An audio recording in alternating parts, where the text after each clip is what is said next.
দেশের 4 সমুদ্র বন্দরে 3 নম্বর স্থানীয় সতর্ক সংকেত দেখাতে বলেছে বাংলাদেশ আবহাওয়া অধিদপ্তর। 2 অক্টোবর বাংলাদেশ আবহাওয়া অধিদপ্তরের আবহাওয়াবিদ মোহাম্মদ মনোয়ার হোসেন সমুদ্র বন্দরের পূর্বাভাসে এ তথ্য জানান।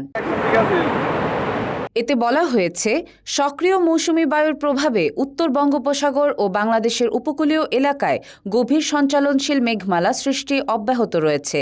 বাংলাদেশের উপকূলীয় এলাকা, উত্তর বঙ্গোপসাগর ও সমুদ্র বন্দরগুলোর উপর দিয়ে ঝোড়ো হাওয়া বয়ে যেতে পারে। আবহাওয়া অধিদপ্তর আরও জানায়, চট্টগ্রাম, কক্সবাজার, মোংলা ও পায়রা সমুদ্রবন্দর সমূহকে 3 নম্বর স্থানীয় সতর্ক সংকেত দেখিয়ে যেতে বলা হয়েছে। উত্তর বঙ্গোপসাগরে অবস্থানরত মাছ ধরার নৌকা ও ট্রলার সমূহকে পরবর্তী নির্দেশ না দেওয়া পর্যন্ত উপকূলের কাছাকাছি থেকে সাবধানে চলাচল করতে বলা হয়েছে। Desk report, daily Bangladesh.